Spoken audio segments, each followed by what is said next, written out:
झाला, तशाच प्रकारे आता गोव्यामध्येही त्यांचा प्रयत्न आहे की इतर पक्षांसोबत ते सोबत राहण्याचा प्रयत्न आहे, भाजपला बाहेर ठेवण्याचा. तुमचा पक्ष त्यांच्यासोबत आम काही चर्चा आदमी पार्टी आणि टीएमसी हे राज्यस्तरीय पक्ष असताना राष्ट्रस्तरीय पक्ष बनण्यासाठी जे लहान राज्य आहे तिकडे ते निवडणुका लढत आहे. निश्चित रूपाने त्याला यश अपयश जे होईल ते निवडणुकीच्या निकालानंतर लोकांच्या समोर येईल. जर त्यांची भूमिका राहील ते निकालानंतर एखादा व्यापक मोर्चा करायचा आहे, आजपासून त्याच्यावर भाष्य करता येत नाही. काय निकाल येत आहे, कुठल्या पद्धतीने गोव्याची जनता कौल देत आहे, त्याच्यावर हे सगळं अवलंबून राहणार आहे. भाई मराठी पाट्यांच्या संदर्भात काही व्यापारी अपने काम पे लौट रहे हैं धीरे धीरे, किस तरह देखते हैं आप वो धीरे धीरे अपनी पोजीशन पे संभाल? महाराष्ट्र में देश में जो थर्ड वेव की बात हो रही थी, निश्चित रूप से लगातार संक्रमित मरीजों की संख्या बढ़ी, खास करके मुंबई शहर में स्थिति नियंत्रित हुई है। महाराष्ट्र सरकार ने जिला प्रशासन को पूरी तरह से चुस्त दुरुस्त रहने का आदेश दिया था। टेस्टिंग बड़े पैमाने पे की जा रही है, लेकिन एक खास बात इस थर्ड वेव में नजर आती है कि जिन लोगों का टीकाकरण हुआ है वो कम प्रभावित हो रहे हैं, उन्हें हॉस्पिटलाइज होने की ज़रूरत नहीं, उनका लंग इंस्पेक्शन नहीं हो रहा है। इसीलिए राज्य सरकार ने बड़े पैमाने पे टीकाकरण किया जाए, इसको लेके मुहिम शुरू की है। हमें लगता है कि हर जिले में पालक मंत्री उसे देख रहे हैं और ज़्यादा से ज़्यादा टीकाकरण कैसे हो ताकि लोगों को कोविड से बचाया जाए, इसके लिए महाराष्ट्र सरकार पूरी तरह से कार्यरत है। लोक प्रतिनिधि अपने काम पे लौटे तो कितना फायदा होगा आम जनता को? लोक प्रतिनिधि हो या आम जनता हो, अगर कोई संक्रमित है तो नियमों का पालन करना, क्वारंटाइन रहना, जरूरत पड़े तो अस्पताल में जाना, नहीं तो अपने घर में होम आइसोलेट होना, ये जवाबदारी है।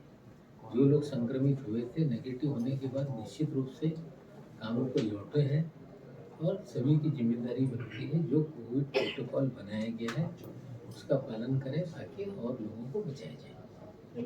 ठीक है। राष्ट्रवादी आणि पवार काही म्हणजे पक्षाला काही भूमिका नाही आहे अशा पद्धतीने टीका केली होती. ज्या पद्धतीने माजी मुख्यमंत्री राष्ट्रवादी काँग्रेस पक्षाच्या बाबतीत आमचे राष्ट्रीय अध्यक्ष आदरणीय पवार साहेबांच्या बाबतीत भाष्य करत आहे, मला वाटते की कालपर्यंत ज्या पक्षाच्या 25-30 जागा या राज्यात निवडून येत होते, पवार साहेब मुख्यमंत्री असताना ते कधी विधानसभेमध्ये सदस्य म्हणून निवडून आले नाही. ते आम्हाला 3.5 जिल्ह्याचे पक्ष सांगताय.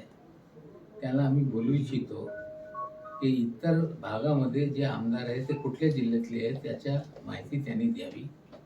या प्रकारे जे भाष्य करत होते त्यामुळे भाजपला कात्रजच्या घाट पवार साहेबांनी दाखवलेलं आहे. आता असंच ते भाष्य करत राहिले ते काशी घाट दाखवण्याचं काम पण पवार साहेब भाजपला करते. नॉन बीजेपी जितनी भी पार्टीज है उन्होंने एक साथ आना चाहिए बीजेपी के खिलाफ, ये पवार साहब ने एक बताया था और जो जिसका एक प्रयोग हमने देखा महाराष्ट्र में एक सक्सेसफुल अभी तक हुआ है।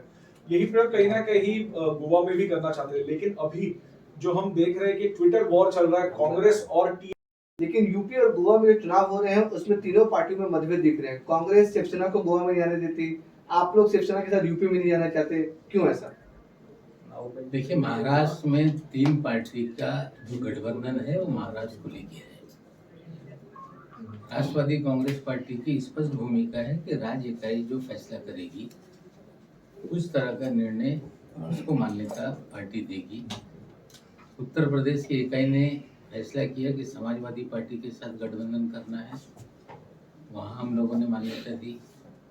गोवा में हम लोग चाहते थे कि कांग्रेस के साथ बैठकर साथ में चुनाव लड़ा जाए, लेकिन गोवा के स्थानीय नेताओं की जो रवैया है उसके कारण वहाँ गठबंधन नहीं हो पा रहा है। कल हमारे राष्ट्रीय महासचिव प्रफुल्ल पटेल जी और एक मंत्री जितेंद्र आव्हाड जी गोवा जाएंगे, शिवसेना के साथ बात होगी और लोगों से बात जो होना है वो होगी और कल कोई अंतिम निर्णय गोवा को लेकर पार्टी करेगी जिसकी घोषणा प्रफुल्ल पटेल जी स्वयं गोवा में करेंगे। मणिपुर में कांग्रेस के साथ हमारी बात हो गई है। मणिपुर में गठबंधन में हम कांग्रेस के साथ चुनाव लड़ेंगे। सर मराठी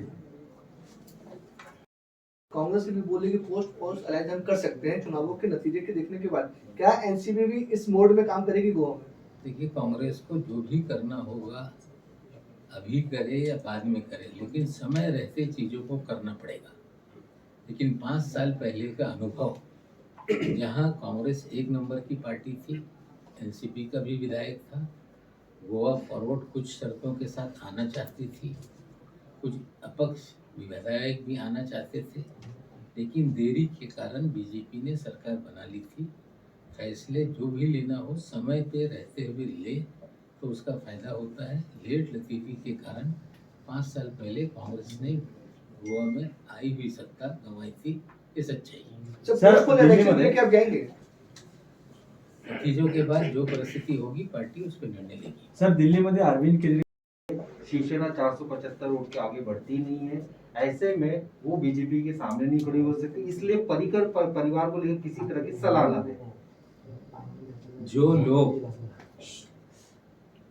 नौसिखिए राजनीति में आए वो राष्ट्रवादी कांग्रेस पार्टी को लेकर लगातार टिप्पणी कर रहे हैं। शायद उन्हें पता नहीं कि कांग्रेस गठबंधन में राष्ट्रवादी कांग्रेस पार्टी के मंत्रिमंडल में मंत्री रहे हैं लगभग 10 सालों तक। हमारा डिप्टी चीफ मिनिस्टर वहाँ पे रहा है।